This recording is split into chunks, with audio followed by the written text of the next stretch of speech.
আসসালামু আলাইকুম সুপ্রিয় দর্শক, আশা করি সবাই খুব ভালো আছেন। আজকের পর্বে আপনাদের সাথে পারফেক্ট একটা শাহী হালিমের রেসিপি শেয়ার করব। বাজারের কেনা হালিম মিক্সের প্যাকেটের সাথে চাল ডাল মিক্স করে কিভাবে আপনারা 15 থেকে 20 জনের জন্য একটা পারফেক্ট শাহী হালিম রান্না করবেন, সেই রেসিপিটি আপনাদের সাথে শেয়ার করব। তাহলে চলুন আমরা মূল রেসিপিতে চলে যাই। হালিম রান্না করার জন্য আমি এখানে 1 প্যাকেট হালিম নিয়েছি। একটা প্যাকেটের মধ্যে এরকম 2টা প্যাকেট থাকে। কোন ব্র্যান্ডের নিয়েছি সেটা প্রমোট করলাম না, আপনারা যে কোনো ব্র্যান্ডের হালিম মিক্সের প্যাকেট নিতে পারবেন। আমি এখানে একটা প্যাকেটের মধ্যে চাল ডালের একটা মিশ্রণ থাকে, আর একটা প্যাকেটের মধ্যে মশলা থাকে। প্রথমে আমি চাল ডাল মিশ্রণের প্যাকেটটাকে কেটে বাটিতে ঢেলে দিচ্ছি।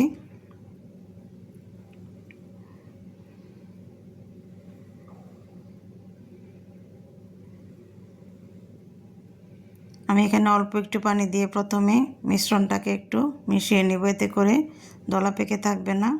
এভাবে মিশ্রণটা অল্প একটু পানি দিয়ে মিশিয়ে নিতে হবে। অল্প অল্প পানি দিব আর একটু মিশ্রণটা মিশিয়ে নেব প্রথমে।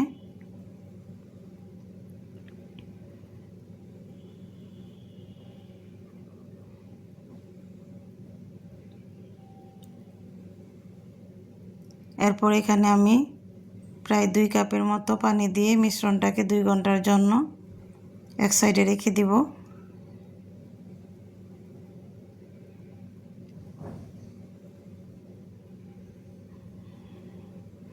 এদিকে আরেকটা গামলা নিয়েছি আমি, সেখানে রাইস কুকারের যে কাপ থাকে সেই কাপের হাফ কাপ দিয়ে দিচ্ছি বুটের ডাল, মসুরের ডাল দিয়ে দিচ্ছি হাফ কাপ, মুগ ডাল দিয়ে দিচ্ছি হাফ কাপ, খেসারি ডাল দিয়ে দিচ্ছি হাফ কাপ, পোলাওর চাল দিয়ে দিয়েছি হাফ কাপ। ভালো করে সবগুলো একসাথে মিশিয়ে নিলাম। এখানে আমি কুসুম গরম পানি দিয়ে ভিজিয়ে রাখবো, এটাও 2 ঘন্টার জন্য। চাইলে আপনারা 1 ঘন্টার জন্য ভিজিয়ে রাখতে পারবেন। ফিরে আসছি 2 ঘন্টা পর। আমার মিশ্রণটা অনেকটা ফুলে গিয়েছে। এদিকে আমি যে ডাল চাল ভিজিয়ে রেখেছিলাম সেটাও ফুলে উঠেছে। এখন আমি এদিকে নিয়েছি 1.5 কেজি গরুর মাংস, ছোট ছোট পিস করে কেটে নিয়েছি। হাড় চর্বি সব কিছুই আছে এখানে। ডালগুলি প্রথমে একটা ডেকচিতে দিয়ে গরম পানি দিয়ে সিদ্ধ করতে দিয়ে দিলাম। আমি আমার চাল ডালের মিশ্রণটা আর কিনা হালিম মিক্সটা একসাথেই সিদ্ধ করতে দিয়ে দিচ্ছি। মাংসটা এদিকে রান্না করে নিব, সেই জন্য চুলায় একটা প্রেসার কুকার দিয়ে পরিমাণ মতো তেল দিয়ে দিলাম। 1 কাপ পেঁয়াজ কুচি দিয়েছি, পেঁয়াজটা প্রথমে বেরেস্তা করে নিব। পেঁয়াজ বেরেস্তা হয়ে গিয়েছে। এখন আমি আগে থেকে ধুয়ে পরিষ্কার করে রাখা গরুর মাংসগুলো এখানে দিয়ে দিলাম। মাংসটা কিছুক্ষণ ভেজে নিচ্ছি।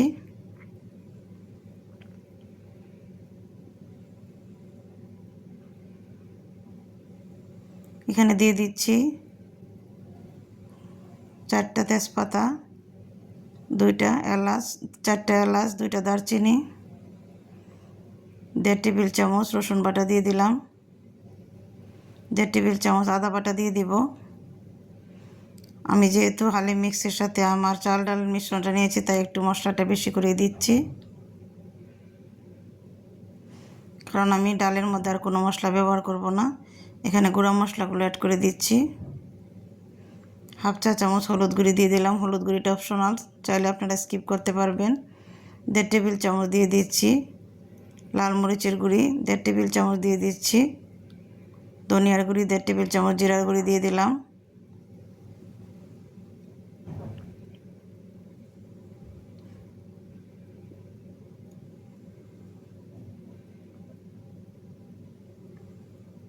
আমি হালিম মিক্সের মশলাটা এখানে দিয়ে দিচ্ছি, বেশি অর্ধেক মশলাটা দিয়ে দিলাম, বাকিটা আমি ডালের মধ্যে ব্যবহার করব।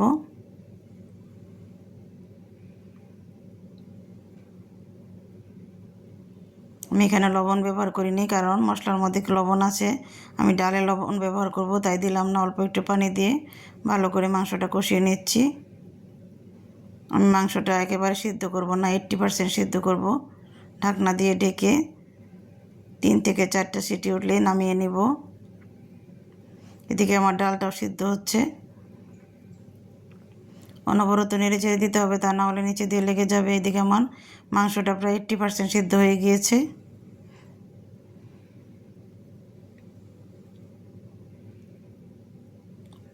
ডালটাও 80% সিদ্ধ হয়েছে। আমি মাংসগুলি ডালের সাথে দিয়ে দিয়েছি।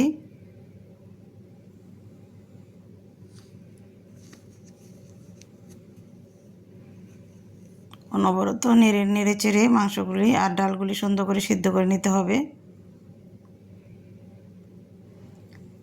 প্যাকেটে যে অল্প পরিমাণ মশলা ছিল সেটা আমি ডালের সাথে মিক্স করে দিয়ে দিলাম। এখনও অল্প অল্প দানা দানা আছে, আরও কিছুক্ষণ সিদ্ধ করে নিব। প্রায় 1 ঘন্টার মতো ডালগুলি সিদ্ধ করে নিয়েছি। মাংস আর ডাল সুন্দরভাবে সিদ্ধ হয়ে গিয়েছে। এখন এখানে স্বাদ মতো লবণ দিয়ে দিলাম ডালের জন্য। আপনারা প্রায় 1 থেকে 1.5 ঘন্টা পর্যন্ত খুব ভালোভাবে রান্না করে নেবেন, তাহলে ডালটা খুব সুন্দরভাবে সিদ্ধ হয়ে যাবে। 1.5 টেবিল চামচ ভাজা জিরার গুঁড়ি দিয়ে দিলাম। যখন তেলটা ডালের উপরে উঠে আসবে তখনই বুঝতে হবে হালিমটা রান্না করা হয়ে গিয়েছে এবং পারফেক্ট সিদ্ধ হয়েছে।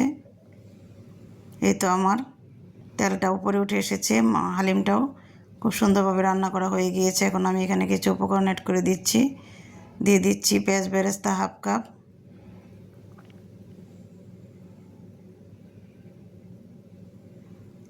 চিলি ফ্লেক্স দিয়ে দিচ্ছি 1.5 টেবিল চামচ। জালটা আপনারা আপনাদের পছন্দ মতো দিবেন। আমার হালিম রান্নাটা হয়ে গিয়েছে, আরও কিছুক্ষণ ঢাকনা দিয়ে রেখে দেব। আপনাদের সাথে পরিবেশন করে দেখিয়ে দিচ্ছি। আমার হালিমটা খুবই মজা হয়েছে, পারফেক্ট হয়েছে, কারণ বয়সটা আমি পরে দিচ্ছি। হালিমটা খুবই মজা হয়েছিল। আপনারা আপনাদের পছন্দ মতো উপরে ডেকোরেশন করে নেবেন। আপনারা চাইলে আদা কুচি করে দিতে পারবেন, আমি আদা কুচিটা স্কিপ করেছি। কাঁচামরিচ দিয়ে দিচ্ছি, শসা দিয়ে দিচ্ছি।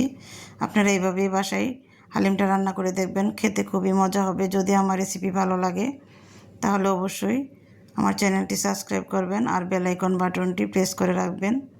পরবর্তীতে আবার নতুন কোনো রেসিপি নিয়ে আপনাদের সামনে হাজির হব। সেই পর্যন্ত সবাই ভালো থাকবেন, সুস্থ থাকবেন।